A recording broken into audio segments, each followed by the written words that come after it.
नमस्कार सबैजनालाई।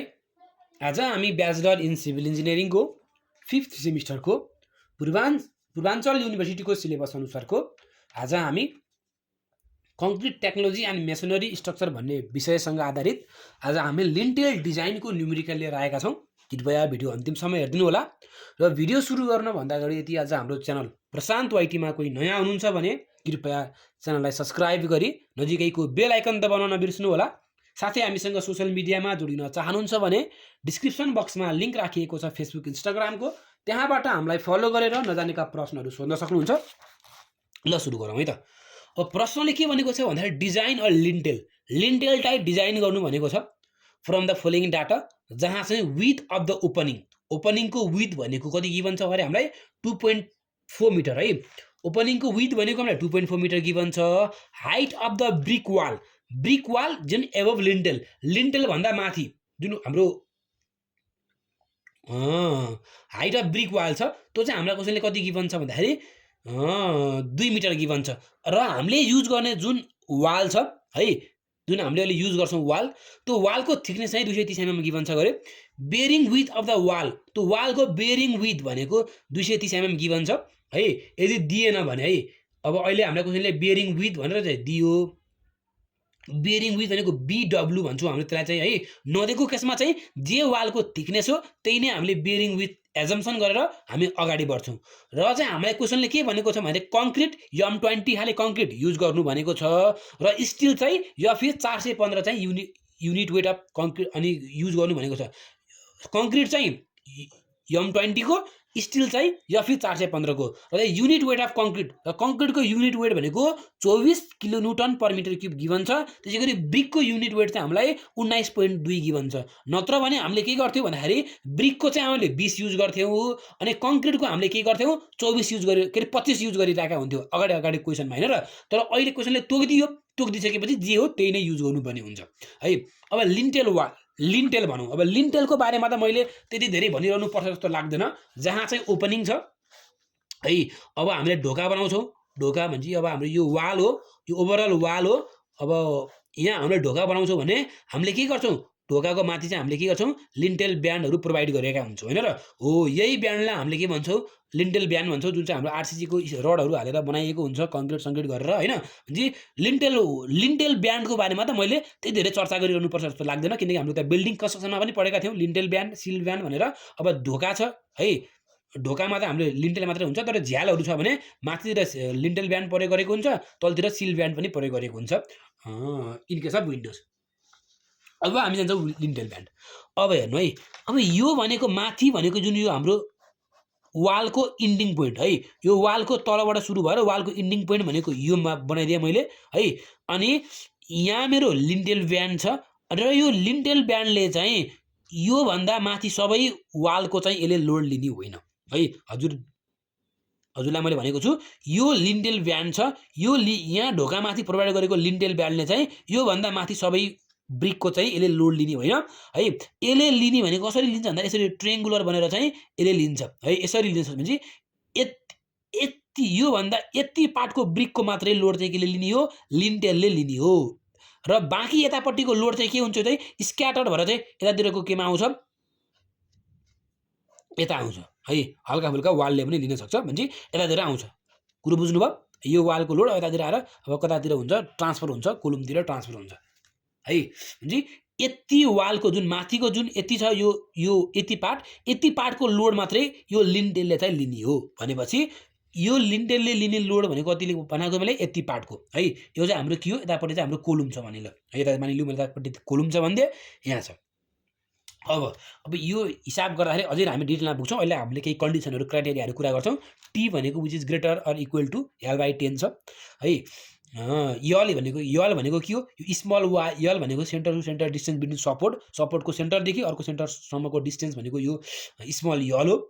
यदि हाम्रो यच हेर्नु है, यदि हाम्रो यचको भ्यालु चाहिँ less or equal to 1.25 times L/2 आउँछ भने, यदि हामीले निकालेको एचको भ्यालु चाहिँ 1.25 इन्टु L/2 भन्दा सानो आउँछ भने त्यो बेलामा हाम्रो यो एङ्गल थीटाको भ्यालु कति युज गर्नु पऱ्यो, 45 युज गर्नु पऱ्यो है। सरी 60 युज गर्नु पऱ्यो। यति सानो आउँछ भने 45 युज गर्नु पऱ्यो, ठुलो आउँछ भने कति युज गर्नु पऱ्यो, 60 युज गर्नु पऱ्यो। कुरो बुझ्नुभयो। अब moment due to wall above lintel भनेको लिन्टेल भन्दा माथितिर वाल हुन्छ है, यो लिन्टेल भन्दा माथितिरको वाल हुन्छ, यो वालको मोमेन्ट लिने भने यो भनेको हाम्रो युनिफर्मली भ्यारिङ लोड हो हैन, युभिएल हो। यो युभिएलको हाम्रो सिमेट्री छ भने यसको मोमेन्ट भनेको सेन्टरमा आउँछ र यसको म्याक्सिमम मोमेन्ट भनेको कति हुन्छ WL/6 हुन्छ युभिएलको केसमा चाहिँ है। WL/6 भनेको यो युभिएलले गर्दाखेरि भयो। अब moment due to self weight of lintel, लिन्टेलको सेल्फ वेटले गर्दा यसलाई TEL है, लिन्टेलको सेल्फ वेटले गर्दाखेरि यो त युनिफर्मली डिस्ट्रिब्युटेड लोड हुन्छ, युनिफर्मली डिस्ट्रिब्युटेड लोडको लागि सेन्टरमा आउने भयो। यो भनेको के हुन्छ WL² कति हुन्छ 8 हुन्छ र युनिफर्मली डिस्ट्रिब्युटेड लोडको लागि कहाँ छ यहाँ छ यी, जहाँ चाहिँ W भनेको के हो, W भनेको B इन्टु D है, breadth into depth into unit weight. Unit weight भनेको यो त हाम्रो लिन्टेल केबाट बनेको हुन्छ, लिन्टेल बन्ने त हाम्रो कङ्क्रिटबाट हो, कङ्क्रिटको युनिट वेट यहाँ लिनु पऱ्यो। अब यहाँ यो भनेको त हाम्रो वाल हो, वालको लागि भनेको यो त हाम्रो ट्रेङ्गुलर पोर्सन हेर्नु पऱ्यो। ट्रेङ्गुलर पोर्सन छ भने 1/2 L into B into H into gamma भनेको युनिट वेट अफ ब्रिक, यो गामा भनेको युनिट वेट अफ ब्रिक हो है। अनि यहाँ हेर्ने हो भने यो गामा भनेको युनिट वेट अफ के हो कङ्क्रिटको चाहिँ के अरे यो चाहिँ हाम्रो कङ्क्रिट वेटको चाहिँ के हो युनिट वेट हो। कुरो बुझ्नुभयो। अब यहाँसम्म हजुरले बुझ्नु भइसकेपछि M1 र M2 को हाम्रो काम आयो। अब यसपछि हामीले MU निकाल्नुपर्छ। MU निकाल्नको लागि हाम्रो फर्मुला भनेको 1.5 टाइम्स M1 प्लस M2 है। MU भनेको 1.5 टाइम्स M1 प्लस M2 भयो। अब चेक फर डेप्थ, डेप्थको लागि पनि हामीले चेक गर्नुपर्ने हुन्छ है। युजिङ कसरी चेक गर्ने भन्दाखेरि MU जुन MU को जुन हामीले माथिबाट निकाल्छौँ MU को भ्यालु हामीसँग आइसकेका हुन्छौँ। यदि हामीले क्वेसनले दिन्छ FE 250 युज गरेको हो भने यो फर्मुला युज गर्नु पर्यो, FE 415 युज गरेको भने यो फर्मुला युज गर्नु पर्यो। अहिले हजुरले यो क्वेसन हेर्नुहुन्छ भने हामी FE 415 युज गरेको हो, त्यही भएर हामीले के गर्छौँ यो फर्मुला युज गर्छौँ है। कुरो बुझ्नुभयो। र यहाँबाट आएको D को भ्यालु चाहिँ के हुनु पर्यो लेस अर इक्वल टु के हुनु पर्यो T हुनु पर्यो है। यहाँबाट हाम्रो MU आयो।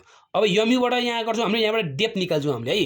MU हामीसँग माथिबाट आइसकेको हुन्छ किनकि M1 र M2 आइसकेको हुन्छ। MU आइसकेपछि सबै कुरा हामीसँग नन हुन्छ, यहाँबाट हामीले के निकाल्नु पर्यो D निकाल्नु पर्यो। त्यसपछि आएर हामीले के गर्छौँ एरिया अफ स्टिल निकाल्छौँ। स्टिलको एरिया निकाल्ने फर्मुला भनेको MU = 0.87 FY AST bracket T minus FY AST divide by FCK into B भनेको यो हाम्रो फर्मुला हो। एरिया अफ स्टिल निकाल्ने फर्मुला जुन यो AST हामीले निकाल्नु पर्ने हुन्छ, यो AST निकाल्ने फर्मुला भनेको यहाँबाट हामी निकाल्छौँ किनकि हामीसँग अरू सबै कुरा नन हुन्छ, यहाँबाट हाम्रो AST मात्रै अननन हुन्छ। अब जाउँ हिसाबतिर है। अब यो त दाना थरी यो त अब के हो गन्जाङ गुल्जु भइसक्यो होला। अब हिसाबतिर गएपछि हामी बल्ल एक्ज्याक्ट कसरी गरिन्छ त्यो हामी बुझ्छौँ। विथ अफ द ओपनिङ, ओपनिङको विथ है, ओपनिङको विथ भनेको यो यल हो। यल हामीलाई क्वेसनले कति गिभन हुन्छ भन्दाखेरि ओपनिङको विथ कति गिभन छ 2.4 मिटर हामीलाई के गिभन छ ओपनिङको विथ गिभन छ। जी ओपनिङको विथ भनेको यल = 2.4 कति गिभन छ भन्दाखेरि 2.4 मिटर हामीलाई गिभन छ। कुरो बुझ्नुभयो। अब height of brick wall above lintel, lintel भन्दा माथि हाम्रो ब्रिक वालको हाइट जुन भन्छु यहाँ हजुरलाई मैले देखाएँ भने यो मेरो वाल हो गरे, यो मेरो ढोका हो गरे भनेपछि यहाँ मैले लिन्टेल प्रोभाइड गर्छु गरे। यो लिन्टेलदेखि माथिसम्मको हाइट हामीलाई क्वेसनले कति गिभन छ भन्दाखेरि यसलाई हामीले इन्डिकेट गर्ने भने क्यापिटल H ले इन्डिकेट गर्छौँ, जुन क्यापिटल H भनेको 2 मिटर हो है। 2 मिटर हो भनेपछि अब थिकनेस अफ वाल तर यो लिन्टेलले सबै लोड त नलिन सक्छ हैन र, यो लिन्टेलले सबै लोड नलिन सक्छ। यो लिन्टेलले लिने लोड भनेको यति लोड लिन्छ है, यति लोड लिन्छ भने अब यसको हाइट कति हुन्छ भन्दाखेरि यसको हाइट भनेको स्मल h हुन्छ। तर कहिलेकाहीँ हिसाब गर्दाखेरि कस्तो क्वेसन अल्टर क्वेसन आइदिन्छ कि कहिलेकाहीँ एक्जाममा पनि कस्तो क्वेसन आइदिन्छ भन्दाखेरि यो वाल भयो, यो भनेको ओपनिङ भयो, यहाँ हामीले लिन्टेल प्रोभाइड गर्छौँ अनि हिसाब गर्दाखेरि कस्तो क्वेसन आइदिन्छ भन्दाखेरि यो लिन्टेलले लिने जुन यो पार्ट लिन्टेल छ यसले लिने लोड चाहिँ यति आइदिन्छ कहिलेकाहीँ। जुन यो हाइट क्यापिटल H जुन भ्यालु छ यो क्यापिटल H को भ्यालु भन्दा पनि स्मल h को भ्यालु ठुलो आइदिन्छ है। तर आइदियो भने टेन्सन लिनु कुरो भएन, केही न टेन्सन लिने हो भने यसले चाहिँ योभन्दा माथितिरको नि लोड लिने रहेछ गरे भने जुन यो वालको इन्डिङ पोइन्ट छ त्योभन्दा माथिको नि लोड लिने रहेछ केले लिन्टेलले भन्ने कुरा हामीले बुझ्छौँ। यस्तो क्वेसन आइदियो भने ट्वा पर्ने चाहिँ होइन। तर जेनरली केसमा हेर्छौँ भने क्यापिटल एचको भ्यालु चाहिँ स्मल एच भन्दा ठुलै आउँछ। तर कहिलेकाहीँ जेनरल हजुरले हेर्नुहुन्छ भने एचको भ्यालु स्मल एच, क्यापिटल एचको भ्यालु स्मल एच भन्दा के आइदिन्छ, सानो आइदिन्छ, अथवा क्यापिटल एच भन्दा स्मल एच के आइदिन्छ, ठुलो आइदिन्छ। टेन्सन चाहिँ लिने होइन, त्यस्तो पनि आउन सक्छ भनेको। अब यसै गरी हेऱ्यो भने थिकनेस अफ वाल टिडब्ल्यू भनेको 230 गिभन छ। बेयरिङ विथ हामीलाई क्वेसनले बेयरिङ विथ पनि गिभन छ। बेयरिङ विथ कति गिभन छ, 230 mm गिभन छ। यदि दिएन भने बेयरिङ विथ दिएन भने टिडब्ल्यू थिकनेस अफ वाल जी हो, त्यही नै हामीले बेयरिङ विथ लिदिन्छौँ है। क्यारेक्टरिस्टिक्स स्ट्रेन्थ जुन एफसीके भन्छौँ, एफसीके भ्यालु हामीलाई कति गिभन छ, M20 युज गरेको भनेको छ क्यारेक्टरिस्टिक्स स्ट्रेन्थ भन्छौँ हामीले त्यसलाई, 20 MPa गिभन छ। एफवाई भनेको हामीले कति युज गरेका छौँ, 415 युज गरेका छौँ, त्यही भएर एफवाई को भ्यालु कति आयो, 415 आयो। गामा सी कङ्क्रिटको युनिट वेट भनेको 24 गिभन छ। गामा बी भनेको ब्रिकको युनिट वेट भनेको 19.2 गिभन छ। अब हामीले के गर्नु पर्यो भन्दाखेरि हेर्नु है, अब हामीले गाह्रो लगायौँ, वाल लगायौँ। वाल लगाउँदाखेरि वालको थिकनेस जति छ त्यही थिकनेस बराबरको हामीले के गर्छौँ, लिन्टेल युज गर्छौँ होइन र। हजुरले आफ्नो घरमा हेर्नु होला, ढोकाभन्दा माथि हेर्नु होला, हजुरले छुटाउन सक्नुहुन्छ कहाँ तिमी लिन्टेल राखेको भनेर, छुटाउन सकिँदैन। किन छुटाउन सकिन भन्दाखेरि वालको थिकनेस बराबरको लिन्टेलको थिकनेस राख्या हुन्छ, अनि प्लास्टरिङ गरे हुन्छ, त्यसपछि के हुन्छ, छुटिँदैन होइन र। नभए वालको थिकनेस भन्दा सानो अथवा वालको थिकनेस भन्दा ठुलो लिन्टेलको विथ राखेको भए चाहिँ मजाले छुटिन्थ्यो।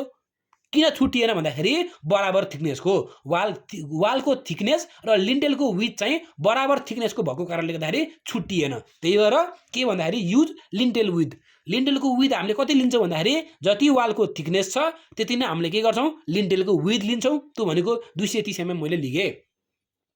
अब इफेक्टिभ लेन्थ, मैले इफेक्टिभ लेन्थ निकाल्छु भने मेरो इफेक्टिभ लेन्थ निकाल्ने फर्मुला भनेको विथ अफ ओपनिङबाट आएको यल प्लस बिआर। बिआर भनेको बियरिङ विथ। यदि बियरिङ विथ क्वेसनले हामीलाई गिभन हुँदैन भने टिडब्ल्यू भनेकै बिआर हुन्छ है। टिडब्ल्यू भनेकै बिआर हुन्छ भने 2.4 प्लस 230 mm भनेको 0.23 मिटर हो। 2.4 प्लस 0.23 र यहाँबाट मेरो के आयो, इफेक्टिभ लेन्थ भनेको 2.63 यो मिटर हो, mm भन्छ, मिटर मेरो आयो है। मेरो इफेक्टिभ लेन्थ त आयो। अब मैले निकाल्नु पर्यो थिकनेस अफ लिन्टेल। लिन्टेलको थिकनेस कति भन्दाखेरि लिन्टेलको थिकनेस भनेको टी है greater or equal to L effective divide by 10 भने यल इफेक्टिभको भ्यालु 2.63 छ। त्यो भनेको 2630 mm हो, डिभाइड बाई 10 गरे। यहाँबाट मेरो भ्यालु कति आयो, 263 आयो भने यहाँको त्यो जुन टी छ थिकनेस अफ लिन्टेल यो भन्दा ठुलो राख्नु पर्यो। 263 भन्दा ठुलो मैले कति राख्दिएँ, एक्जुम गरिदिएँ 280 एक्जुम गरिदिएँ। यति गर्नै पर्छ भन्ने छैन, 265 माने पनि भयो, 270 माने पनि भयो, तर 263 भन्दा सानो चाहिँ मान्न पाइएन। 264 माने नि पाइन्छ है, तर बढी हुनु पर्यो भनेको त। किन थोरै दिने, अलि धेरैतिर बसौँ भनेर मैले 280 तिर मानिदिएँ। यहाँबाट मेरो के आयो, टी आयो। अब टी आइसक्यो मेरो डी निकाल्ने फर्मुला मैले यहाँ लेखेछु कि लेखेको छैन, टी आइसक्यो। टी आइसकेपछि मेरो डी निकाल्ने फर्मुला भनेको टी प्लस 20। टीलाई टीमा 20 जोड्यो भने मेरो के आउँछ, डी आउँछ। यहाँ मैले क्यापिटल डी लेखेको छु, स्मल डीले पनि इन्डिकेट गर्न सकिन्छ हामीले है त। भनेपछि मेरो डी कति आयो, डी भनेको टी प्लस 20, टी भनेको 280 छ, प्लस 20 भनेपछि 300 मेरो के आयो, डी आयो है। मेरो डी आयो। अब बल्ल हामी के गर्छौँ, लोड क्याल्कुलेसन गर्छौँ। लोड क्याल्कुलेसन गर्नको लागि यच हाइट हामीलाई क्वेसनले कति गिभन छ, 2 मिटर गिभन छ। त्यसले हाइट एबभ लिन्टेल क्यापिटल यच भनेको 2 मिटर गिभन छ। अब हामीले चेक गर्नु पर्यो एङ्गल 60 डिग्री युज गर्ने हो कि एङ्गल 45 डिग्री युज गर्ने हो है। हामीले अब के गर्नु, चेक गर्नु पर्यो। त्यसको लागि 1.25 इन्टु यल डिभाइड बाई 2। 1.25 को 1.25 नै भयो। यो यल भनेको इफेक्टिभ लेन्थ हो है, यो इफेक्टिभ लेन्थ हो। यो 1.25 को 1.25 नै भयो। इफेक्टिभ लेन्थ भनेको 2.63 डिभाइड बाई 2। यहाँ गर्दाखेरि मेरो कति आयो, 1.643 आयो। यचको value less or equal to के आयो, लेस देन के आयो, यो आयो। भने एचको भ्यालु लेस हुन्छ भने के हुन्छ, एचको भ्यालु लेस हुन्छ भने हामीले कति डिग्री युज गर्नु पर्यो, 45 डिग्री युज गर्नु पर्यो। त्यसपछि कहाँबाट के आयो मेरो, हेर्नु है एचको भ्यालु यो ए होइन नि त, हेर्नु है H is greater or equal to l 1.25 है। H is greater or equal to 1.25 into l divide by कति हो भन्दाखेरि चाहिँ 2। यति हाम्रो यचको भ्यालु हामीलाई 2 गिभन छ। यहाँबाट आएको भ्यालु कति गिभन छ 1.643। एचको भ्यालु के आयो ठुलो आयो के भन्दा यसको भन्दा। एचको भ्यालु ठुलो आउनु भनेको के हो एचको भ्यालु ठुलो आयो के भन्दा यो भन्दा भनेपछि के आयो 60 डिग्री लिनु पर्यो 45 डिग्री होइन। सानो एचको भ्यालु यो भन्दा सानो आएको भए चाहिँ हामीले 45 डिग्री लिन्थ्यौं। एचको भ्यालु यो भन्दा के आयो ठुलो आयो। यसको भ्यालु भनेको हाम्रो 1.643 आएको छ। एचको भ्यालु हामीलाई 2 गिभन छ भनेपछि हामीले के गर्नु पर्यो 60 डिग्री चाहिँ हामीले युज गर्नु पर्यो। अब हामीले 60 डिग्री युज गर्न किन यो 60 डिग्रीको काम कहाँ आएको भन्दाखेरि हेर्नु है 60 डिग्रीको काम कहाँ आएको भन्दाखेरि चाहिँ म भनिदिन्छु। यो वाल हो यो डोर हो यहाँ लिन्टेल राखेको छ।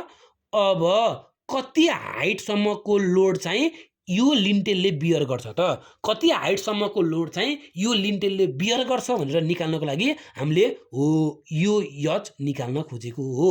अब यो यचको भ्यालु निकाल्नको लागि यो हाम्रो यो एंगल कति डिग्री आएको छ गरे 60 डिग्री आएको छ गरे भनेपछि यहाँदेखि यहाँसम्मको जुन यो है ओपनिङ विथ अफ ओपनिङ हाम्रो कति गिभन छ गरे सरी इफेक्टिभ लेन्थ भनौँ। इफेक्टिभ लेन्थ भनेको यो है इफेक्टिभ लेन्थ भनेको विथ अफ ओपनिङ चाहिँ हाम्रो चाहिँ हेर्नु है विथ अफ ओपनिङ चाहिँ हाम्रो क्वेसनले कति गिभन छ भन्दाखेरि 2.4 गिभन छ है। अब यहाँबाट हामीले चाहिँ के गरौँ यल इफेक्टिभ निकाल्यौँ।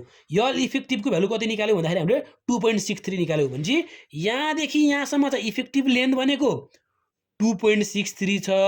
यो सिमेट्रिकल हुन्छ। यो सिमेट्रिकल हुने बित्तिकै यो 2.63 छ भने यहाँदेखि यहाँ के हुन्छ 2.63 डिभाइड बाई 2 हुन्छ 2.63 डिभाइड बाई 2। अब टेन थीटा भनेको 1060 is equal to perpendicular divide by base हो। परपेंडिकुलर भनेको यच बेस भनेको 2.63 डिवाइड बाई 2। यहाँबाट यच को भ्यालु निकाल्ने हो भने 2.63 डिवाइड बाई 2 इन्टु 1060 डिग्री। यहाँबाट मेरो के आउँछ यच को भ्यालु आउँछ र मेरो यच को भ्यालु कति आयो भन्दाखेरि चाहिँ 2.278। मेरो स्मल यच को भ्यालु चाहिँ 2.278 आयो। मेरो क्यापिटल एच भ्यालु कति छ 2 मिटर गिभन छ। अघि मैले भनेको केस थियो नि हो यो केस जस्तै के आयो अहिलेको हाम्रो केस आयो भनेपछि के आयो भन्दाखेरि हेर्नु त यो लिन्टेलले चाहिँ के रहेछ भन्दाखेरि यो लिन्टेलले यो वालको एन्डिङ पोइन्ट छ त्यो भन्दा माथिको पनि लोड यसले चाहिँ लिने रहेछ भन्ने कुरा हामीले के पत्ता लगायौं। मेरो यच आयो। अब मेरो यच को भ्यालु आइसकेपछि म के गर्छु अब मैले W1 निकाल्छु। यो M1 निकाल्नको लागि यो W1 होला यो M2 निकाल्नको लागि यो W2 होला। अब मैले W1 निकाल्छु भने 1/2 यल into B into h into gamma है 1/2 यल इन्टु B इन्टु यच छ। त्यसमा चाहिँ मैले अब के गरेँ भन्दाखेरि यो वाल हो नि त हैन र यो त हाम्रो वाल हो। वालको हाइट इन्टु थिकनेस गरे यल भनेको इफेक्टिभ लेन्थ है। कस्तो हुन्छ भन्दाखेरि जुन यो लिन्टेलले लिने लोड छ यो लिन्टेलले लिने लोडको लागि यो भनेको यल इफेक्टिभ हो। यल इफेक्टिभ यो भनेको स्मल यच हो अनि यहाँ प्रयोग गरेको ब्रिक हुन्छ यो ब्रिकको थिकनेस भनेको 0.23 छ। त्यही भएर के भयो 1/2 यल इफेक्टिभ भनेको 2.63 आउँछ क्या हो हैन इन्टु यो क्यापिटल यच हाम्रो समथिङ आएको छ इन्टु 0.23 हाम्रो के हुन्छ यहाँबाट मेरो यहाँ आयो 1/2 यल भनेको 2.63 यो इफेक्टिभ लेन्थ हो यहाँ झुकिन्छ होला इन्टु यच अघि हामीले यहाँबाट निकालिसकेका छौँ। थिकनेस भनेको 0.23 इन्टु B भनेको गामा B भनेको युनिट वेट अफ ब्रिक हो किनकि W1 भनेको अहिले हाम्रो चाहिँ UVL ले गर्दाखेरि यो UVL भनेको त ब्रिक छ युज गरेको छ त्यो ब्रिकको युनिट वेट भनेको 19.2 छ होइन र। यहाँबाट के आयो W1 आयो। W1 आइसकेपछि मलाई M1 निकाल्न सक्छु। M1 निकाल्ने फर्मुला भनेको W1 यल डिवाइड बाई 6 हो। W1 भनेको यहाँबाट आएको छ कहाँबाट आएको छ यहाँबाट आएको छ यल भनेको लेन्थ इफेक्टिभ लेन्थ हो 2.63 डिवाइड बाई 6 यहाँबाट मेरो के आयो M1 आयो ठीक छ। अब W2 को लागि के छ भन्दाखेरि B into D into gamma हो। B भनेको हाम्रो के हो थिकनेस हो थिकनेस अफ ब्रिक जति छ त्यही हो 0.23 इन्टु डेप्थ भनेको यहाँ मैले 300 mm निकालेको छु यो 300 mm भनेको 0.3 हो 0.3 into unit weight of concrete हो, किनकि लिन्टेल भनेको कङ्क्रिटबाट बनाएको हुन्छ, त्यही भएर 24 मल्टिप्लाई गरिदिएँ, यहाँबाट मेरो W2 आयो। W2 आइसकेपछि मेरो M2 आउँछ, किनकि M2 भनेको W2 L square divide by 8 हो, यो भनेको W2 यल भनेको इफेक्टिभ लेन्थको स्क्वायर हो, 2.63 को स्क्वायर डिभाइड बाई 8, यहाँबाट मेरो M2 आयो। मेरो M2 आइसकेपछि मेरो M1 पनि आयो, M2 पनि आयो, भने मेरो MU आउँछ। MU निकाल्ने फर्मुला भनेको 1.5 टाइम्स M1 प्लस M2, यहाँबाट मेरो के आयो भन्दाखेरि MU पनि आयो। मेरो MU आयो। अब मैले युज गरेको भनेको FE 415 हो, मैले FE 415 युज गर्छु भने मैले अब यो फर्मुला युज गर्न पाएँ, यो फर्मुला युज गर्न पाएँ भने चाहिँ MU पनि थाहा छ, FCK क्यारेक्टरिस्टिक्स स्ट्रेन्थ हो, M20 को लागि 20 हुने भयो, अनि B भनेको थाहा नै छ हामीसँग, यहाँबाट D आउँछ भन्छ। अब हेर्दै यहाँबाट B MU भनेको अघि हामीले निकालिसकेका छौँ, सबैले हामीले न्युटन पर एमएम स्क्वायरमा है, हाम्रो युनिट भनेको हामीले डेप्थ चाहिँ एमएममा निकाल्न लागेको कारणले गर्दाखेरि, अथवा यो हाम्रो चाहिँ यो जुन 20 छ, यो 20 भनेको क्यारेक्टरिस्टिक स्ट्रेन्थ हो, जुनको युनिट चाहिँ न्युटन पर एमएम स्क्वायरमा भएको कारणले गर्दाखेरि जुन यहाँबाट आएको जुन हाम्रो मोमेन्ट छ है, MN भनेको MU छ, MU ले हामीले के गर्यो, यो किलो न्युटन मिटरमा हो, यसलाई न्युटनमा लाग्यौँ, यसलाई एमएममा लाग्यौँ, 10 को पावर 6 ले मल्टिप्लाई गर्नु पर्यो, 10 को पावर 6 ले मल्टिप्लाई गरिदिए, यहाँबाट अरू सबै मैले भनिरहनु पर्यो जस्तो लाग्दैन मलाई। B भनेको चाहिँ थिकनेस भनौँ, ब्रिकको थिकनेस हो, जुन चाहिँ हामीले 230 mm मानेका थियौँ है, एमएममै राखौँ यसलाई चाहिँ। अरू चाहिँ डेप्थ निकाल्नु पर्यो, यहाँबाट मेरो डेप्थ कति आयो 103.706 mm चाहिँ मेरो के आयो डेप्थ आयो, which is less than T. D को भ्यालु के हुनु पर्यो गरे, लेस देन टी हुनु पर्यो गरे। टी मेरो कति आएको छ भन्दाखेरि मेरो टी चाहिँ 263 आएको, 280 छ टी चाहिँ मेरो, अनि टी 280 छ, यो कति छ 130 छ भने चाहिँ ओके भइगयो हैन, D is less than T छ, ओके भइगयो। अब एरिया अफ स्टिल, स्टिलको एरिया निकाल्नको लागि हाम्रो फर्मुला यो हो है। अब हाम्रो एएसटी निकाल्नु पर्यो, टी हामीसँग छ, बी हामीसँग छ, सबै कुरा हामीसँग छ, एफ5 पनि हामीसँग छ है। एफ5 भनेको कति हो गरे 415 भने चाहिँ सबै कुरा हामीसँग छ भने यहाँबाट हाम्रो के आउँछ एएसटी आउँछ। अनि फर्मुला युज गरे, यहाँबाट मेरो के आयो एरिया अफ टेन्साइल स्टिल आउँछ है। टेन्साइल स्टिल के अरे टेन्साइल स्टिलको मेरो एरिया आइसकेपछि अब नम्बर अफ एरिया है, अथवा नम्बर अफ बार भनौँ, सरी नम्बर अफ एरिया भन्छ, नम्बर अफ बार, कतिवटा बार युज गर्ने। अब कतिवटा बार युज गर्ने भन्नको लागि एउटा बारको डायमिटर कति राख्ने हैन, 10 mm को बार राख्नु छ भने धेरै नम्बर आउला, 12 mm को बार राख्नु छ भने अलि कम नम्बर आउला, 15 mm को बार राख्नु छ भने अलि कम आउला, 18 mm को बार राख्नु छ भने कमै आउला। भने एउटा बारको डायमिटर कति राख्ने त्यसमा चाहिँ के हुन्छ नम्बर अफ बार चाहिँ भ्यारी हुन्छ। अहिले मैले के गरेँ युज 10 mm डायमिटर बार, एउटा बारको डायमिटर मैले 10 mm मैले एज्युम गरेँ भने नम्बर अफ बार निकाल्नको लागि के गर्नु पर्यो एएसटी भनेको total area divide by pi by 4 into 10 square भनेको एउटा बारको चाहिँ area, total area divide by एउटा बारको एरिया गर्ने हो भने नम्बर अफ बार आउँछ, मेरो नम्बर अफ बार आयो। अब यहाँबाट मैले फिगर बनाउँछु भने यो जुन थिकनेस छ लिन्टेलको विथ भनौँ, लिन्टेलको थिकनेस अथवा लिन्टेलको विथ भनेको थिकनेस अफ ब्रिक बराबरको हुन्छ भनेको चाहिँ 230 mm भयो है। अब यो डेप्थ हो, डेप्थको लागि कति छ भन्दाखेरि मैले अघि निकालेको पनि छु 300 mm डेप्थ भइगयो। अब यहाँबाट दुईटा बार छ, दुईटा बार इन्टु 10 mm भनेको चाहिँ के भयो एउटा बारको डायमिटर 10 mm भयो, दुईटा युज गर्नु पर्यो किनकि यहाँबाट मेरो 1.41 आयो number of bar which is nearly equals to 2 भने दुईटा बार युज गरियो र एउटा बारको डायमिटर चाहिँ 10 mm युज गरियो भनेर यति भइसकेपछि हाम्रो लिन्टेलको डिजाइनको पनि हिसाब सकियो। नेक्स्ट टाइप्सको हिसाब लिएर हामी छिटै नै उपस्थित हुनेछौँ। त्यतिजेलसम्मलाई गुड बाई, टेक केयर।